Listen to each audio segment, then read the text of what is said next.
గుంటూరు జిల్లా రాజకీయాల్లో తమ కుటుంబానికి ప్రాధాన్యత కల్పించడంలో వైసీపీ ప్రభుత్వం విఫలమైందని ఆ పార్టీ సీనియర్ నేత మాజీ డిప్యూటీ మేయర్ తాడిశెట్టి మురళి అన్నారు. 2018 నుంచి వైసీపీని నమ్ముకొని పనిచేస్తున్న తమకు సరైన ప్రాధాన్యత ఇవ్వలేదని ఆవేదన వ్యక్తం చేశారు. రాష్ట్రంలో ముఖ్యమంత్రిని కలిసే అవకాశం నేతలకు దక్కడం లేదన్నారు. వైసీపీలో ఉండలేక తమ రాజకీయ భవిష్యత్తుపై ఈ నెల 19న తమని నమ్ముకున్న అనుచరులతో ఆత్మీయ సమావేశం నిర్వహించి ఏ పార్టీలోకి వెళ్లాలనే అంశంపై తుది నిర్ణయం తీసుకుంటామని అంటున్న వైసీపీ సీనియర్ నేత తాడిశెట్టి మురళితో మా ప్రతినిధి Pavan face to face. Congress పార్టీకి మరో షాక్ తగిలింది. ఏదైతే వైసీపీలో కీలక నేతలుగా ఉన్నటువంటి తాడిశెట్టి బ్రదర్స్ ఇక వైఎస్ఆర్ కాంగ్రెస్ పార్టీలో ఉండలేమంటూ కూడా అసంతృప్తి వ్యక్తం చేస్తూ ఉన్నారు. ప్రస్తుతం తాడిశెట్టి మురళి కూడా ప్రస్తుతం అంతా ఉన్నారు. సార్ చెప్పండి, ఏంటి ఇప్పటివరకు వైఎస్ఆర్ కాంగ్రెస్ పార్టీలో గుంటూరు జిల్లాలో కీలక నేతగా వ్యవహరించారు, మరి ఎందుకు పార్టీ పట్ల అసంతృప్తి వ్యక్తం చేస్తున్నారు? పార్టీ పట్ల అసంతృప్తి వ్యక్తం చేసే పరిస్థితిని కల్పించారు. ఇప్పుడు నేను నిబద్ధతతోనే పార్టీలో ఉన్నాను.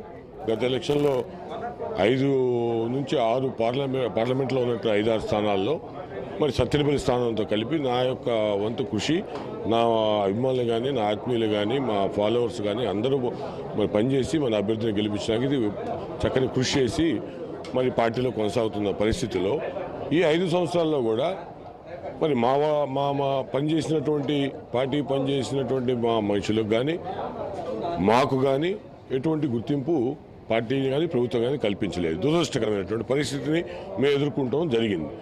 మరి చివరి నిమిషం వరకు కూడా ఎంతో సహనంతో జగన్మోహన్ రెడ్డి గారి మీద నమ్మకంతో ఆయన మాట ఇచ్చాడు, తప్పనిసరిగా మాట నిలబెడతాడనే ఒక భావాన్ని ఏదైతే ప్రజలలో ఉందో ఆ భావాన్ని మేము కూడా నమ్మాం. నమ్మి ఆయన మాట ఇచ్చాడు, తప్పనిసరిగా నాకు న్యాయం చేస్తా అన్నాడనే భావంతో చివరి నిమిషం వరకు ఎదురు చూడటం జరిగింది. మరి అన్ని స్థానాల్లో అభ్యర్థులను ప్రకటించారు. మరి ఎక్కడ కూడా నన్ను కానీ, నా కుటుంబంలో ఉన్నవారు కానీ, లేదా నన్ను నమ్ముకున్నటువంటి మనుషులు కానీ ఏ పదవి ఇవ్వలేదు. ఇప్పుడు ఇంక ఇచ్చే పరిస్థితి కూడా దాటిపోయింది. ఇంక ఆయన మాకు చేసే పరిస్థితి ఏం లేదు. ఈరోజు నా ఆత్మీయుల్లో, నా అభిమానుల్లో ఒక ప్రశ్న లేవనెత్తుతున్నారు. మీకు ఏమీ చేయలేదు, మాకు ఏం చేయలేదు, మరి ఏమో పెట్టి ఈ రోజున మళ్ళీ అదే నియోజకవర్గం వెళ్ళి ఒక్క పదవి కూడా మనం ఇప్పించలేని పరిస్థితిలో మీరున్నారు. మరి ఏమో పెట్టి వెళ్ళి మనం ఈ ఎలక్షన్ చేయాలనే ప్రశ్న ఉత్పన్నమైంది. ఈ ప్రశ్నకి సమాధానం చెప్పాల్సిన పరిస్థితి మాకు అనివార్యమైంది. దానికోసమే ఆత్మీయ సమావేశం నిర్వహిస్తున్నాం. ఆత్మీయ సమావేశంలో మా వాళ్ళు అడిగినటువంటి ప్రశ్నలన్నిటికీ సమాధానం చెప్పాల్సినటువంటి పరిస్థితి మాకుంది. తప్పనిసరిగా ఆ వేదిక మీదే సమాధానం చెప్తాం. రాజకీయంగా ఎటు పయనించాలో కూడా ఆ సమావేశం నిర్ణయిస్తాం. ఇది మొత్తానికి పరిస్థితి. తాము రాజకీయాల్లోనే కొనసాగుతాం, తప్పకుండా రానున్న రోజుల్లో తమ భవిష్యత్తు కార్యాచరణ కూడా తెలియజేస్తాం. సోమవారం యొక్క ఆత్మీయ సమావేశాన్ని కూడా ఏర్పాటు చేసి తుది భవిష్యత్తు కార్యాచరణ కూడా వెల్లడించబోతా ఉన్నాం.